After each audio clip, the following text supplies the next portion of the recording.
कर्पूरगौरं करुणावतारं संसारसारं भुजगेन्द्रहारं सदा वसन्तं हृदयारविन्दे भवं भवानी सहितं नमामि। सदाशिव की जय हो। मित्रों, आज हम शिव पुराण की कथा की शुरुआत करने वाले हैं। कैसे इस सृष्टि का सृजन हुआ, कौन है सर्वोच्च देवता, क्यों है, इन सारे प्रश्नों का जो उत्तर है वह आपको इस वीडियो में मिलेगा। और यह आपके लिए जानना भी आवश्यक है, क्योंकि जब भी आपके सामने ऐसे तर्क रखे जाते हैं आप निरुत्तर हो जाते हैं, क्योंकि आप अपने धर्म शास्त्रों के बारे में उतना बृहद नॉलेज नहीं रखते हैं, उसकी जानकारी ही नहीं रखते हैं।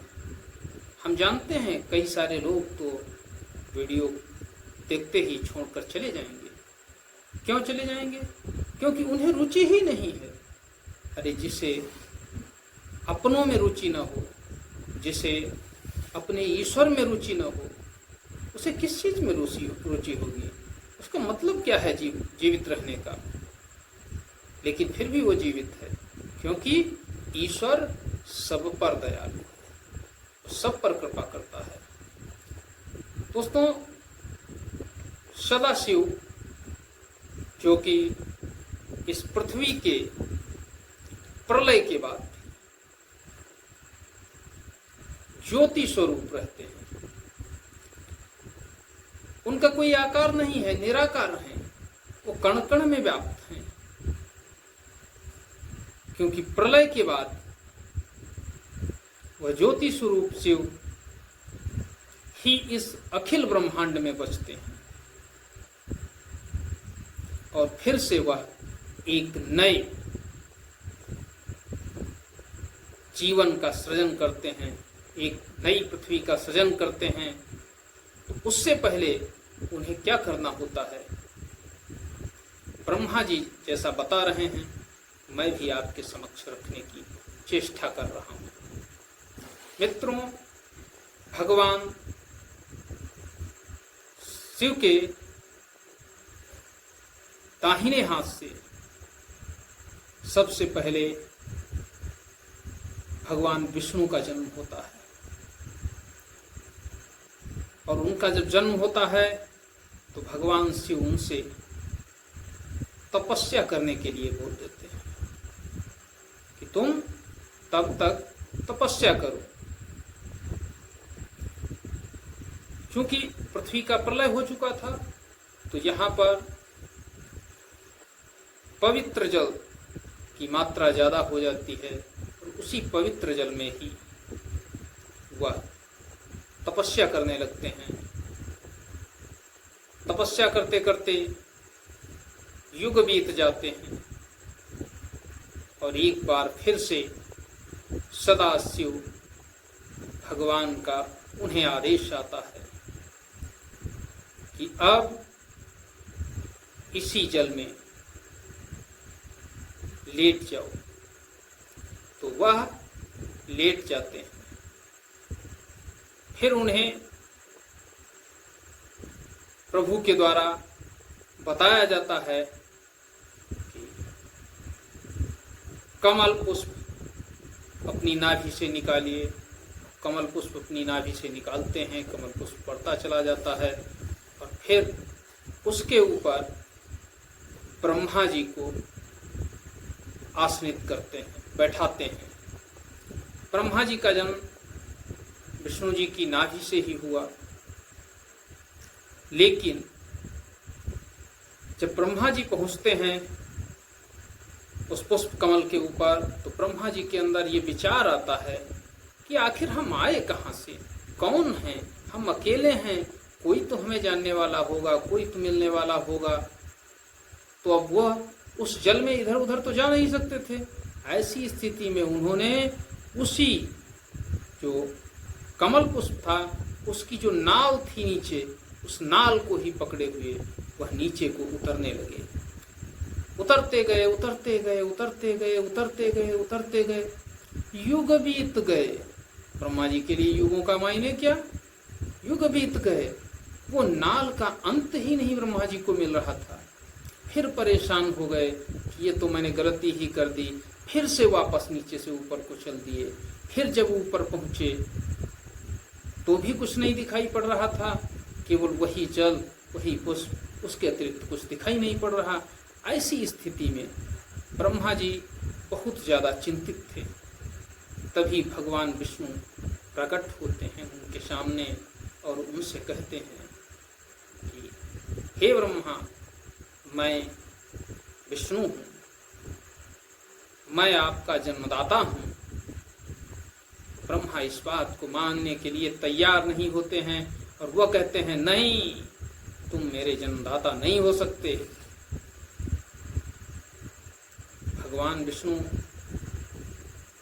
कोई तर्क दें उससे पहले ही भगवान सदाशिव ज्योति स्वरूप उनके मध्य प्रकट होते हैं और वह बताते हैं कि तुम दोनों का ही जनक मैं सदाशिव हूँ, ज्योति स्वरूप।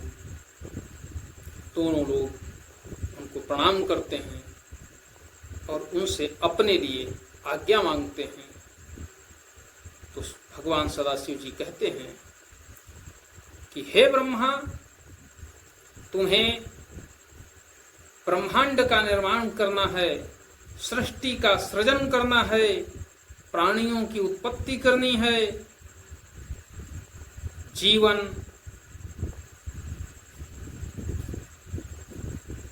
पैदा करना है वहां। और विष्णु, तुम्हें पालनहार बनना है, प्रत्येक जीव का पालन तुम्हें करना है। वह किस स्थिति में है यह सब तुम्हें देखना है। और मैं स्वयं रुद्रावतार लेकर महेश बनकर संहार करूंगा। अब भगवान ब्रह्मा सृष्टि के देवता हो गए, उन्होंने सृष्टि की। भगवान विष्णु पालन करता हो गए और भगवान शिव जो कि रुद्रावतार में आए वह संहार करता हो गए, मृत्यु के देवता हो गए। दोस्तों, आप सोच रहे होंगे कि जैसे मनगढ़ंत कहानियां अन्य धर्मों में बताई जाती हैं, हिंदू धर्म में भी वही मनगढ़ंत कहानियां आपको बताई जा रही हैं। ऐसा नहीं है, ये जो कुछ भी है वह साइंस से जुड़ा हुआ है। प्रत्येक क्रिया का कोई न कोई तर्क है। ब्रह्मा जी को आपने देखा, ब्रह्मा जी पद्मासन पर बैठते हैं। जो सृष्टि का निर्माण करता है, मतलब 24 घंटे हर समय वह कुछ न कुछ किया करता है, कोई न कोई काम किया करता है। तो बैठकर ही लिखेगा भाई, प्रत्येक की जन्म कुंडली लिखनी है तो बैठ करके ही तो लिखेगा कि लेटे लेटे लिखेगा, आराम करते हुए लिखेगा? नहीं, बैठ कर ही लिखेगा। लिखना बैठ करके ही चाहिए। अब ये आपकी मर्जी है, आप कह दें नहीं मैं तो लेट करके ही लिखता हूं, ये आप पर निर्भर करता है। दोस्तों, भगवान विष्णु आराम करते हुए हर समय दिखाए जाते हैं शेषशैया पर। क्यों दिखाए जाते हैं? क्योंकि जो पालन करता होता है वह सब पर निगाह रखता है और हर विषय में सोच समझकर आगे की निर्णय करता है। जो घर का मुखिया होता है, सेम उसी की स्थिति होती है भगवान विष्णु की। आप उस स्थिति की तुलना उससे करके देखिए, आपको रास्ता स्वयं मिल जाएगा, अपने प्रश्न का उत्तर स्वयं मिल जाएगा। भगवान शिव जो कि एकांत निर्जन स्थान पर निवास करते हैं, और भस्म लगाते हैं अपने शरीर पर, और वह भी कैसी भस्म? चिताओं से निकली हुई मुर्दों की भस्म, मृत शरीरों की जो भस्म है उसको अपने शरीर पर लगाते हैं, और वह ये बताते हैं कि यह शरीर नश्वर है, इस शरीर का कोई मोल नहीं है, जब तक इसमें प्राण हैं, आत्मा निवास करती है, तब तक तुम्हें जो मर्जी हो करो, और जो ही वो आत्मा निकलेगी उसके बाद इसका कोई मूल्य नहीं है। लेकिन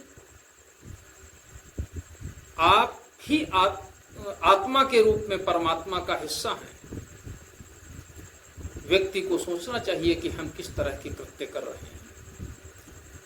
दोस्तों, यह तो कुछ विषय हुए, साथ ही साथ अब आगे उसी बिंदु पर चलते हैं कि जब भगवान शिव ने ब्रह्मा जी को आदेश दे दिया सृष्टि सृजन का, विष्णु जी को भी पालनकर्ता का, और स्वयं भी अवतार लेने के लिए बोले कि मैं रुद्रावतार में कैलाश पर्वत पर निवास करूंगा, तो भगवान ब्रह्मा ने विचार किया कि कैसे सृष्टि की जाए। तो सबसे पहले उन्होंने चिंतन करते हुए ब्रह्मांड का निर्माण कर दिया। ब्रह्मांड क्या है आप जानते हैं? अब तो ब्रह्मांड शब्द सनातन में अक्सर सुनते हैं। सनातन के अतिरिक्त किसी धर्म में आपको ब्रह्मांड शब्द सुनने को नहीं मिलेगा। पूछिए क्यों? क्योंकि किसी भी धर्म की धार्मिक किताब में ब्रह्मांड नहीं लिखा होगा। उसका कारण है, जो धरती को ही आज तक चपटी मान रहे हैं, वो ब्रह्मांड के बारे में क्या जानेंगे? क्या उनका चिंतन होगा? हम भूगोल कह करके पहले से बताते आ रहे हैं कि हमारी पृथ्वी गोल है। भूगोल हमारा विषय हो गया है। हम उपग्रहों को जानते हैं, हम ग्रहों को जानते हैं, हम सौरमंडल को जानते हैं, हम आकाश गंगा को जानते हैं, हम अपनी पूरी जो गैलेक्सी है उसे जानते हैं। लेकिन दोस्तों, क्या आपने किसी अन्य धर्म में इन सारी चीजों के बारे में सुना? और सवाल भी आपने नहीं कभी किया होगा, क्योंकि आपके अंदर सामर्थ्य नहीं है उनसे सवाल करने की। आते हैं हम इसी विषय पर, लेकिन पहले उस बिंदु से आगे बढ़ते हैं कि ब्रह्मा जी ने जब चिंतन किया तो उनके चिंतन से 4 संतानें उत्पन्न हुई, मानस पुत्र उत्पन्न हुए, और उन 4 जो चिंतन से उत्पन्न हुए उनका नाम था सनत, सनंदन, सनातन, सनत कुमार। मित्रों, इनसे ब्रह्मा जी ने कहा कि पुत्रों, मैंने सृष्टि का निर्माण किया है और तुम सृष्टि को आगे बढ़ाइए। तो इन चारों लोगों ने स्पष्ट मना कर दिया और कहा कि हे पितामह, मैं आपके चिंतन से उत्पन्न हुआ हूँ, अतः मैं सृष्टि का विकास नहीं कर सकता हूँ। मुझे तो तपस्या करनी है, आप मुझे क्षमा करें और मुझे जाने दें। ऐसी बात जब भगवान ब्रह्मा ने सुनी तो उन्होंने कहा, ठीक है, आज्ञा है, आप जा सकते हैं। फिर से उन्होंने विचार किया और इस बार उन्होंने मानस पुत्र पैदा किए, और 7 मानस पुत्र थे। उन 7 में पहले मरीचि थे। मरीचि ने भी तपस्या चुना। उन्होंने भी सृष्टि को आगे बढ़ाने के बारे में विचार नहीं किया। मरीचि के बाद भृगु आए। भृगु ने भी तपस्या का मार्ग चुना। अंगिरा आए। अंगिरा ने भी तपस्या का मार्ग चुना। पुलस्त आए। पुलस्त ने भी पुलह आए। पुलह ने भी तपस्या का मार्ग चुना। पुलह के बाद पुलस्त्य आए। उन्होंने भी तपस्या का मार्ग चुना। उसके बाद वशिष्ठ आए। वशिष्ठ ने भी तपस्या का मार्ग चुना। वशिष्ठ के बाद अत्रि आए। अत्रि ने भी तपस्या का मार्ग ही चुना, और यह 7 मानस पुत्र उनके थे जो उनके मन से उत्पन्न हुए थे। लेकिन इन सब ने तपस्या चुना। जैसा पुत्र उसी तरह का व्यवहार करता है जैसा पिता व्यवहार करना चाहता है। दोस्तों, अब मजबूर होकर के दक्ष भक्ति भाव एक आ गया। जब निराश होने लगे ब्रह्मा जी कि किस तरह से हम सृष्टि का सृजन करेंगे, निराश होने लगे, तो उनको सदाशिव की भक्ति उनके अंदर जागृत हुई और उस समय उनसे 2 पुत्र उत्पन्न हुए, एक दक्ष प्रजापति और दूसरे नारद। नारद में भक्ति भावना ज्यादा थी, तो उन्हें भक्ति का संदेश देने के लिए ऐसा आदेश दिया भगवान ब्रह्मा ने। और दक्ष प्रजापति से प्रजापति के रूप में प्रजापालक बनने के लिए उनसे कहा।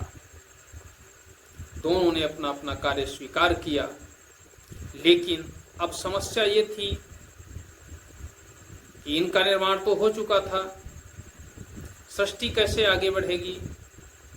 इसी बीच कामदेव का निर्माण किया और कामदेव से कहा कि आप जाइए और सौंदर्य का एक नया उदाहरण प्रस्तुत करिए, आकर्षण बनाइए। सौंदर्य का किस तरह से आप आकर्षण इतना आकर्षित कर देंगे सौंदर्य से कि आप जो चाहेंगे उस सौंदर्य की तरफ व्यक्ति आकर्षित होता चला जाएगा।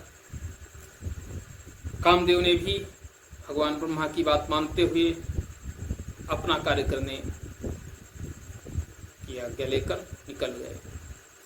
अब ब्रह्मा जी अब भी चिंता में थे कि अब करें तो क्या करें, कुछ समझ में नहीं आ रहा। ऐसी स्थिति में उन्होंने फिर से भगवान सदाशिव जी का आवाहन किया, और जब भगवान सदाशिव जी का आवाहन किया तो सदाशिव जी ज्योति रूप में प्रकट हुए। लेकिन दोस्तों, क्षण मात्र में ही वह अर्धनारीश्वर रूप में हो गए, और जब ज्योति स्वरूप को अर्धनारीश्वर स्वरूप में होते हुए देखा ब्रह्मा जी ने, तो उनके आश्चर्य का ठिकाना न रहा और उन्होंने इस रूप के बारे में पूछा।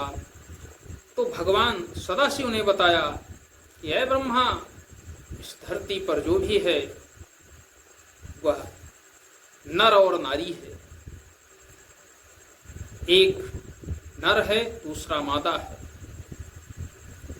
दोस्तों, एक तरफ दैवत्व है तो दूसरी तरफ शक्ति है, और अगर शिव है तो शक्ति के बिना शिव अधूरा है। दोनों को अलग करके उन्होंने दिखाया, शिव अलग हैं, शक्ति अलग हैं। जब ऐसा रूप भगवान सदाशिव का ब्रह्मा जी ने देखा, तो ब्रह्मा जी के अंदर एक विचार आया कि क्यों ना इस सृष्टि को आगे बढ़ाने के लिए नारी की भी उत्पत्ति की जाए। ऐसा सोचते हुए उन्होंने जो 2 नई संतानें पैदा की, और वो संतानें थीं मनु शतरूपा।